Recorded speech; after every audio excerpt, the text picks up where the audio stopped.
بسم اللہ الرحمن الرحیم۔ السلام علیکم ورحمۃ اللہ وبرکاتہ۔ میری پیاری بہنوں اور میرے محترم بھائیوں، 10 محرم کی رات شوہر سے ملاپ کرنے والی عورت کتیا بن گئی، مرد سے ملاپ کرنے والی عورت کتیا بن گئی۔ آخر ایسا کیوں ہوا؟ آخر وہ انسان سے جانوروں کا روپ کیسے اختیار کر گئی؟ آخر اس نے کون سی ایسی غلطی کی تھی جس کی سزا اسے دنیا میں ہی مل گئی؟ آخر وہ کون سا گناہ تھا جس نے اس کی زندگی کو تباہ و برباد کر کے رکھ دیا؟ یہ وجہ جان کر آپ حیران رہ جائیں گے، توبہ توبہ کرنے لگیں گے اور شاید اپنی زندگی کے بارے میں نئے سرے سے سوچنے پر مجبور ہو جائیں گے۔ میری پیاری بہنوں اور میرے محترم بھائیوں، آج کی کہانی بہت ہی خاص ہونے والی ہے، اسپیشل ہونے والی ہے، اور خاص طور پر ان عورتوں کے لیے بہت زیادہ اہم ہے جو گناہوں کو معمولی سمجھ کر نظر انداز کر دیتی ہے، اگنور کر دیتی ہے، اور وہ یہ سمجھتی ہے کہ عورت جو چاہے کرتی رہے اور اس کے اعمال کا اس کی زندگی پر کوئی اثر نہیں پڑتا۔ میری پیاری بہنوں، آج کی اس بیان کے اندر میں آپ کو ایک ایسی عورت کا واقعہ سنانے جا رہی ہوں جس نے 10 محرم کی رات جسمانی ملاپ کیا اور اسی رات وہ کتیا بن گئی۔ آخر اس نے ایسا کیا کیا تھا کہ اس کا انجام عبرت کی مثال بن گیا؟ آخر وہ کون سا گناہ تھا جس نے اس کی زندگی کو تباہی کے راستے پر ڈال دیا؟ اور آخر وہ کون سا شخص تھا جس کے ساتھ اس نے 10 محرم کی رات جسمانی ملاپ کیا اور اس کا بھیانک انجام ہوا؟ آج کی یہ کہانی صرف سننے کے لیے نہیں ہے بلکہ اس سے بہت کچھ حاصل کرنے کے لیے ہے، اسی لیے پوری کہانی توجہ سے سنیے گا۔ کہتے ہیں کہ یزید کا ایک دوست تھا جس کا نام مرجان تھا۔ یہ مرجان نام کا شخص یزید کا گہرا دوست تھا۔ یزید اسے اپنی ہر دل کی بات بتاتا تھا، خاص طور پر وہ باتیں جو صرف کسی خاص اور قابل اعتماد آدمی کو بتائی جاتی ہیں تاکہ وہ باتیں باہر لیک نہ ہو جائیں۔ مرجان یزید کے بہت زیادہ کلوز سمجھا جاتا تھا، اسی لیے اکثر اہم معاملات میں اس سے مشورہ بھی لیا جاتا تھا۔ یہ مرجان نام کا شخص بہت بڑا شہوت پرست تھا، نفسانی خواہشات پوری کرنے کا عادی تھا اور ہر لمحے دنیاوی لذتوں میں ڈوبا رہتا تھا۔ کہتے ہیں کہ یہ شخص حضرت امام حسین سے بہت بڑی منافقت کرتا تھا، بظاہر کچھ اور دکھاتا تھا لیکن دل میں کچھ اور رکھتا تھا۔ وہ کسی بھی صورت میں حضرت امام حسین کو زندہ دیکھنا گوارا نہیں کرتا تھا، نعوذ باللہ، اور ہر وقت ان کے خلاف سوچتا رہتا تھا۔ یہ مرجان نام کا شخص یزید کو مختلف مشورے دیا کرتا تھا اور ہر مشورے کے آخر میں یہ ضرور کہتا تھا کہ کسی بھی صورت میں حسین اور حسن کے چاہنے والوں کو اس دنیا سے مٹا دینا چاہیے، کیونکہ یہ ہمارے منصوبوں کو ناکام بنانے کی کوشش کر رہے ہیں۔ اس کے دل میں اہل بیت کے لیے سخت بغض اور دشمنی موجود تھی۔ یہ مرجان نام کا شخص حضرت امام حسین کو پیاسا دیکھنا چاہتا تھا، تڑپتا دیکھنا چاہتا تھا، اور آپ کی اولاد کو بھی پیاس کی وجہ سے تڑپتا ہوا دیکھنا چاہتا تھا۔ جب بھی کربلا کا ذکر آتا تو اس کے چہرے پر عجیب سی سختی آ جاتی اور وہ اپنی نفرت کو چھپانے کی کوشش بھی نہیں کرتا تھا۔ مرجان کی ایک بیوی بھی تھی جو بہت زیادہ خوبصورت تھی۔ اس کی خوبصورتی کے چرچے اکثر لوگوں کے درمیان ہوا کرتے تھے اور جہاں اس کا ذکر ہوتا وہاں اس کے حسن و جمال کی بات ضرور ہوتی۔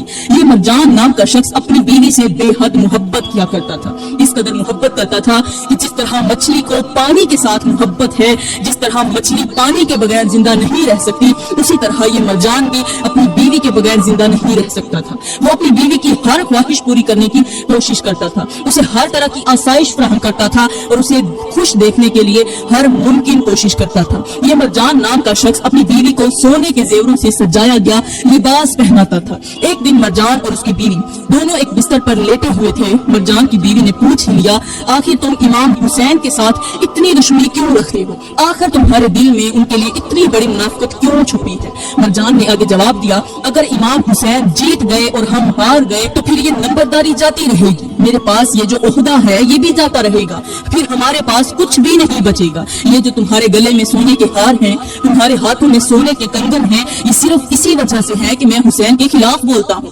اگر میں ان کے خلاف نہ بولوں تو یہ سب کچھ جاتا رہے گا، لہٰذا یہ ہم سب کچھ ہونے نہیں دیں گے، ہم عیاشی والی زندگی ہی جئیں گے، چاہے اس کے لیے ہمیں کسی بھی حد تک جانا پڑے۔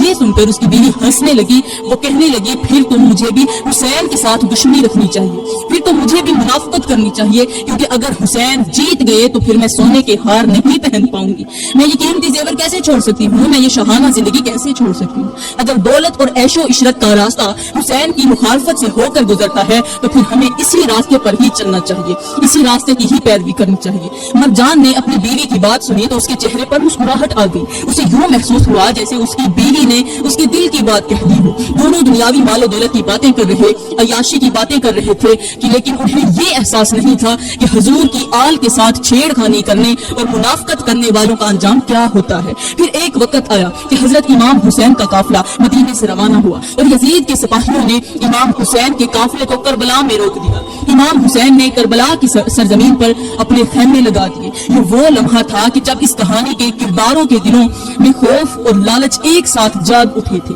جب حضرت امام حسین نے کربلا میں اپنے خیمے گاڑے تو یزید جان چکا تھا کہ اب لوگ امام حسین کی طرف جائیں گے اور میرے ہاتھوں سے یہ تخت چھین لیا جائے گا۔ جیسے ہی یہ خبر مرجان تک پہنچی تو مرجان جلدی سے یزید کے پاس پہنچا، کہنے لگا جتنا جلدی ہو سکے حسین اور حسین کے ساتھیوں کو کربلا میں ہی ختم کروا دو، ورنہ یاد رکھنا یہ تخت، یہ عیاشی، یہ شاہی تم سے ہمیشہ کے لیے چھین لی جائے گی۔ کیونکہ لوگ طاقت کے سامنے کچھ دیر جھک سکتے ہیں لیکن سچائی کے سامنے آخر کار دل ہار جاتے ہیں۔ اگر حسین زندہ رہے تو لوگ ان کے ارد گرد جمع ہوتے جائیں گے اور پھر ہمارے لیے کوئی جگہ باقی نہیں رہے گی۔ مرجان کی باتوں پہ آ کے یزید نے امام حسین سے جنگ کرنا شروع کر دی۔ یزید کے حکم پر سپاہی کربلا کی طرف بڑھے اور ایک ایک کر کے امام حسین کے ساتھیوں کو شہید کر دیا گیا۔ مرجان جو چاہتا تھا اسے یہی محسوس ہو رہا تھا کہ ویسا ہی ہو رہا ہے۔ اس کے دل میں نفرت اس قدر بھر چکی تھی کہ اسے کسی کے دکھ، کسی کے آنسو اور کسی کی قربانی کی کوئی پرواہ نہ تھی۔ آج مرجان لانتی کی خوشی کا دن تھا کیونکہ وہ چاہتا تھا وہی ہو رہا تھا، جو اس نے چاہا ویسا ہی ہوا۔ وہ جیسے جیسے یزید کو مشورے دیتا تھا یزید ویسے ہی کرتا جاتا تھا۔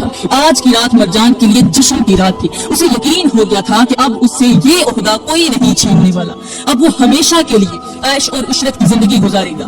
اس رات مرجان نے شراب کا بندوبست کیا اور شام ہوتے ہی جلدی جلدی گھر پہنچ گیا۔ گھر پہنچتے ہی اس نے اپنی بیوی کو خبر دی۔ اس کی بیوی بھی مرجان سے بڑھ کر خوش ہوئی، اس کی آنکھوں میں چمک آ گئی۔ وہ کہنے لگی آخرکار وہی ہوا جو ہم چاہتے تھے، اب مجھے کسی چیز کی فکر نہیں رہی۔ اب میں ہمیشہ سونے کے ہار پہنوں گی، ہمیشہ سونے کی کنگن پہنوں گی اور ہمیشہ اسی شان و شوکت کے ساتھ زندگی گزاروں گی۔ دونوں کو یہ گمان تھا کہ انہوں نے کامیابی حاصل کر لی ہے۔ انہیں لگتا تھا کہ دولت، عہدہ اور طاقت ہمیشہ ان کے پاس رہے گی، لیکن وہ یہ نہیں جانتے تھے کہ بعض اوقات انسان جس رات کو اپنی سب سے بڑی کامیابی سمجھ رہا ہوتا ہے وہی رات اس کے زوال کی سب سے بڑی ابتدا بن جاتی ہے۔ آج کی رات مرجان کے لیے خوشی کی رات تھی۔ مرجان نے کہا اے میری پیاری بیوی، اے میری جان، آج کی رات ہم سہاگ رات کے طور پر منائیں گے کیونکہ آج کی خوشی شادی سے کم نہیں ہے۔ یہ سن کر اس کی بیوی خوشی سے نہال ہو گئی۔ دونوں نے خوب جشن منایا، کافی دیر تک محفل گرم رہی، مختلف قسم کے پکوان پکتے بھی رہے اور وہ کھاتے بھی رہے اور اپنی کامیابی کے قصے سناتے رہے۔ مرجان بار بار یہی کہتا تھا کہ اب کوئی بھی ہمارا کچھ نہیں بگاڑ سکتا، اب یہ عہدہ بھی ہمارا ہے، یہ عیش و عشرت بھی ہماری ہے۔ اب رات گہری ہوتی چلی گئی، کمرے میں چراغ روشن تھے اور پورا گھر جشن کے ماحول میں ڈوبا ہوا تھا۔ مرجان نے کہا جلدی کرو، مجھے جسمانی ملاپ کرنا ہے، مجھے مزید مت کر پاؤ۔ لیکن اس کی بیوی نے کہا تھوڑی دیر کے لیے ٹھہرو، میں نے ابھی دلہن والا روپ اپنانا ہے، دلہن کی طرح میں نے تیار بھی ہونا ہے۔ مرجان نے کہا ٹھیک ہے جلدی کرو، دلہن بنو، آج رات ہم اسے سہاگ رات کے طور پر منائیں گے۔ بس پھر مرجان کی بیوی نے دلہن بننے کے لیے تیاری شروع کر دی۔ اس نے اپنے بہترین کپڑے نکالے، قیمتی زیورات پہنے، اپنے آپ کو خوب سجایا سنوارا اور آئینے کے سامنے کھڑے ہو کر خود کو دیکھنے لگی۔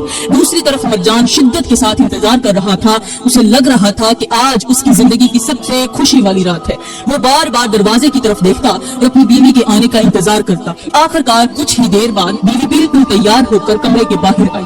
اس کے جسم پر قیمتی لباس تھا، گلے میں سونے کے ہار تھے اور ہاتھوں میں سونے کے کنگن چمک رہے تھے۔ وہ آہستہ آہستہ چلتی ہوئی پلنگ کے قریب پہنچی اور جا کر گھونگھٹ اوڑھ کر پلنگ کے اوپر بیٹھ گئی۔ دوسری طرف مرجان جو شدت سے انتظار کر رہا تھا آہستہ آہستہ اسی کمرے کے اندر داخل ہوا۔ جب کمرے کے اندر اس کی دلہن بیٹھی اس کا انتظار کر رہی تھی، آج مرجان بہت خوش تھا اور اس کی بیوی اس سے کہیں زیادہ خوش تھی۔ مرجان بیوی کے قریب پہنچا اور اسے مسکراتے ہوئے کہا آج کی رات واقعی سہاگ رات سے کم نہیں ہے۔ یہ کہتے ہوئے مرجان نے دونوں ہاتھوں سے بیوی کا گھونگھٹ اٹھایا۔ اب جیسے ہی کپڑا اٹھایا تو یہ منظر دیکھ کر مرجان کی چیخ نکل گئی، اس کی آنکھیں حیرت سے پھٹ گئیں اور اس کے جسم پر کپکپی طاری ہو گئی۔ مرجان نے دیکھا کہ جسم تو اس کی دلہن کا تھا لیکن اس کی بیوی جو تھی اس کا سر کتیا کی شکل اختیار کر گیا تھا۔ وہ تھی تو اس کی بیوی تھی تو اسی کی دلہن، لیکن اس کا سر جو تھا وہ جانور کا سا ہو چکا تھا۔ یہ دیکھ کر مرجان ڈر کر 2 قدم پیچھے ہٹ گیا، اس کے ہاتھ کانپنے لگے، اس کی زبان لڑکھڑانے لگی اور وہ چیخ چیخ کر کہنے لگا آخر میری بیوی کو کیا ہو گیا ہے؟ بازو بھی میری بیوی کے ہیں، ہاتھ بھی میری بیوی کے ہیں، مگر سر میری بیوی کا کیوں نہیں رہا؟ یہ کیا ہو گیا؟ یہ کیسے ہو گیا؟ مرجان کی چیخیں سن کر اس کے تمام ملازمین اور سپاہی دوڑ کر کمرے کے اندر داخل ہوئے۔ وہ گھبرا کر کہنے لگے کیا ہو گیا ہے، کیا بات ہے؟ مرجان نے روتے ہوئے کہا میں مارا گیا، میں لوٹا گیا، میری وہ بیوی جس سے میں عشق کرتا تھا، جس کے بغیر میں زندہ نہیں رہ سکتا تھا، وہ بیوی کتیا بن چکی ہے۔ یہ سن کر سب لوگ دنگ رہ گئے، کمرے میں سناٹا چھا گیا، کسی کو اپنی آنکھوں پر یقین نہیں آ رہا تھا۔ کچھ لوگ ہمت کر دلہن کی طرف بڑھے تاکہ قریب جا کر حقیقت معلوم کر سکے، لیکن دلہن جو اس وقت کتیا بن چکی تھی اچانک کتوں کی طرح زور زور سے بھونکنے لگی۔ اس کی آواز پورے کمرے میں گونجنے لگی۔ وہ غصے سے سب کو دیکھ رہی تھی اور بار بار اشاروں میں یہی کہنے کی کوشش کر رہی تھی کہ میرے قریب مت آؤ، میرے قریب مت آؤ۔ یہ واقعہ مرجان کے لیے بہت بڑا واقعہ تھا، یہ بہت بڑا سانحہ تھا۔ مرجان کی ساری خوشیاں ایک لمحے میں غم میں بدل چکی تھی۔ جو شخص چند گھنٹے پہلے خوشی سے جھوم رہا تھا، ناچ رہا تھا، اب خوف اور پریشانی کی وجہ سے کانپ رہا تھا۔ مرجان نے اس واقعے کی خبر جلدی سے یزید تک پہنچائی۔ جب یزید نے یہ عجیب و غریب خبر سنی تو وہ بھی حیران رہ گیا۔ یزید نے فوراً اس دور کے بڑے بڑے عاملوں کو حکم دیا، جلدی سے مرجان کے گھر پہنچو اور اس معاملے کا حل نکالو۔ یزید کا حکم سنتے ہی بہت سے لوگ مرجان کے گھر پہنچے۔ مرجان نے انہیں دیکھتے ہی کہا کچھ کا کچھ ہو جائے، میری بیوی کو پہلے والا روپ دیا جائے، چاہے پڑھائی کرو، چاہے کوئی عمل کرو، جو کچھ کرنا پڑے کرو، اگر تم یہ نہ کر سکے تو میں تم سب کو جان سے ختم کر دوں گا۔ سب عاملوں نے بہت کوشش کی، انہوں نے مرجان کی بیوی کے اوپر پڑھائی کی، مختلف عمل کیے اور دن رات ایک کر دیے۔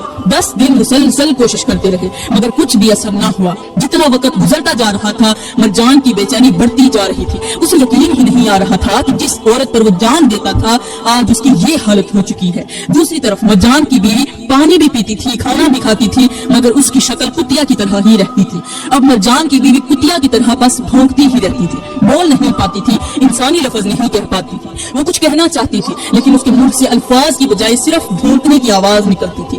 یہ منظر دیکھ کر گھر کے ملازم بھی خوفزدہ ہو جاتے تھے اور کوئی زیادہ دیر اس کے قریب کھڑا ہونے کی ہمت نہیں رکھتا تھا۔ اب 10 دن گزر چکے تھے۔ 10 دن سے مرجان نے کچھ بھی نہیں کھایا تھا، نہ اسے بھوک محسوس ہوتی تھی نہ پیاس۔ وہ ہر وقت اپنی بیوی کو دیکھتا رہتا تھا اور اپنا سر پکڑ کر بیٹھ جاتا تھا۔ اس کی آنکھیں سرخ ہو چکی تھی، چہرہ زرد پڑ چکا تھا اور دل میں ایک ہی سوال بار بار اٹھ رہا تھا کہ آخر یہ سب کچھ کیوں ہوا، آخر میری بیوی کے ساتھ یہ کیا ہو گیا۔ میرے بھائیوں، کہتے ہیں کہ ایک دن مرجان اپنی اسی بیوی کے قریب جانے لگا جو اس وقت عجیب و غریب حالت میں مبتلا ہو چکی تھی۔ جیسے ہی وہ اس کے قریب پہنچا تو اچانک اس کتیا بیوی نے مرجان پر حملہ کر دیا۔ مرجان گھبرا گیا، اسے یوں محسوس ہوا جیسے اس کے دل و دماغ پر ایک عجیب سی کیفیت طاری ہو گئی ہو۔ ایک وقت تھا وہ اپنی بیوی سے بے پناہ محبت کرتا تھا، اس کے بغیر ایک لمحہ رہنا بھی گوارا نہیں کرتا تھا، لیکن اب حالات ایسے بدل چکے تھے کہ دونوں کے درمیان محبت کی جگہ نفرت نے لے لی تھی۔ محبت نکل گئی اور مرجان بیوی کے ساتھ لڑنے لگا، وہ بیوی جو اس وقت کتیا بن چکی تھی۔ دونوں ایک دوسرے کو اس قدر کاٹ رہے تھے جس طرح پاگل کتے ایک دوسرے کو کاٹ رہے ہوں۔ وہ لگتا تھا جیسے دونوں ایک بہت بڑے عذاب میں مبتلا ہو چکے ہوں۔ ایک وقت تھا کہ یہی دونوں ایک دوسرے کے بغیر ایک لمحہ گزارنے کے لیے تیار نہ تھے، لیکن آج نفرت نے ان کے دلوں پر ایسا قبضہ جما لیا تھا کہ نہ انہیں ماضی کی محبت یاد تھی اور نہ ہی ایک دوسرے کے ساتھ گزارے ہوئے وہ لمحے یاد تھے جن پر کبھی وہ فخر کیا کرتے تھے۔ باہر والوں کو پتہ بھی نہیں تھا، یہ دونوں میاں بیوی ایک دوسرے کو اس طرح دانتوں کے ساتھ کاٹتے رہے کہ کبھی مرجان چیختا، کبھی اس کی بیوی خوفناک آوازیں نکالتی۔ جو ملازم دروازے کے قریب آتے وہ بھی ڈر کر واپس چلے جاتے۔ کسی کو یہ اندازہ نہیں تھا کہ اس بند کمرے کے اندر کیا قیامت برپا ہے۔ وقت گزرتا گیا لیکن دونوں کی حالت مزید خراب ہوتی چلی گئی۔ ایک دوسرے کو کاٹتے کاٹتے آخرکار دونوں مر گئے۔ پورا کمرہ خون سے آلود ہو چکا تھا، دیواروں پر خون کے نشانات تھے، فرش خون سے بھرا ہوا تھا اور وہ کمرہ جو چند گھنٹے پہلے خوشیوں اور جشن کی باتوں سے گونج رہا تھا اب خاموشی اور وحشت کی تصویر بنا ہوا تھا، مکمل طور پر اللہ کی عذاب کی لپیٹ میں آ چکا تھا۔ یہ دونوں سہاگ رات ہی مر گئے۔ ہمیشہ کا خواب دیکھنے والے کہ ہم ہمیشہ لذت کی زندگی گزاریں گے، عیاشی کی زندگی گزاریں گے، اپنی خواہشات کے مطابق زندگی بسر کریں گے، ان کے تمام خواب ایک ہی رات میں خاک میں مل گئے۔ وہ جانتے ہی نہیں تھے کہ حضور کی آل کے ساتھ دشمنی رکھنے والا بھی کبھی سکون کی نیند نہیں سویا۔ میرے بھائیوں، جب مرجان کے رشتہ داروں نے دروازہ توڑ کر کھولا اور اندر داخل ہوئے تو دیکھ کر سب توبہ توبہ کرنے لگے کہ پورا کمرہ خون سے آلودہ اور دونوں میاں بیوی مر چکے ہیں۔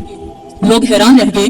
اس فرضی کہانی کے مطابق اب دونوں کی شکلیں ہی کتوں جیسی بنی ہوئی تھی۔ یہ درد بھرا منظر دیکھ کر وہاں پر ایک شخص کھڑا تھا جس کے دل میں حضور کی آل کی محبت تھی۔ اس شخص سے رہا نہ گیا، اس نے چیخ کر رو رو کر کہا، لوگوں میں تمہیں بتاتا ہوں کہ مرجان کو آخر کس گناہ کی سزا ملی۔ یہ جو حضور کی آل کو مروا کر دل میں حضور کی آل کی منافقت رکھ کر حضرت امام حسین کی شہادت کی رات کو سہاگ رات منانے لگا تھا، تو پھر اللہ تعالیٰ نے اس کا انجام سب کے سامنے کر دیا۔ یہ ہوتا ہے امام حسین سے دشمنی رکھنے والوں کا انجام۔ پھر وہ شخص روتے ہوئے کہنے لگا، دولت ختم ہو ہو جاتی ہے، عہدے ختم ہو جاتے ہیں، محل ویران ہو جاتے ہیں، لیکن حق کے مقابلے میں کھڑا ہونے والا کبھی کامیاب نہیں ہوتا۔ جو لوگ اپنی خواہشات کو سچائی سے بڑا سمجھ لیتے ہیں وہ بظاہر کچھ عرصہ ہنس لیتے ہیں، مگر ان کے دلوں کا سکون ان سے چھین لیا جاتا ہے۔ میرے بھائیوں، مرجان تو اپنے انجام تک پہنچ گیا، اس کو جیتے جی ہی عذاب مل گیا، لیکن باقی رہ گیا یزید۔ یزید کو اللہ تعالیٰ نے عذاب کچھ یوں دیا کہ قیامت تک کا مسلمان یزید پر لعنت کرتا ہی رہے گا۔ صدیاں گزر گئی، بادشاہ بدل گئے، سلطنتیں مٹ گئی، مگر آج بھی لوگ حسین کی قربانی کو یاد کرتے ہیں اور ظلم سے نفرت کرتے ہیں۔ یہی دنیا کا سب سے بڑا فیصلہ ہے کہ بعض لوگ مر کر بھی زندہ رہتے ہیں اور بعض لوگ زندہ رہ کر بھی تاریخ میں عبرت بن جاتے ہیں۔ اس لیے میری بہنوں، خبارہ محرم کے دنوں میں عیاشنا مت کرنا، محرم کے دنوں میں جسمانی خواہشات اور نفسانی خواہشات سے بچنا، اپنے دل کو اللہ کی طرف متوجہ کرنا اور امام حسین کی قربانی سے سبق حاصل کرنا۔ یہ دن ہمارے لیے آنسو بہانے کے دن ہوں گے، امام حسین کے غم میں شریک ہونے کے دن ہوں گے، صبر، وفاداری اور حق پر قائم رہنے کا عہد کرنے کے دن ہوں گے۔ تو میری بہنوں، میں دعا کرتی ہوں کہ اللہ تعالیٰ ہمیں آل رسول سے محبت کرنے والا بنائے، ہمارے دلوں میں سچی پکی محبت پیدا کرے، امام حسین کا وفادار بنائے۔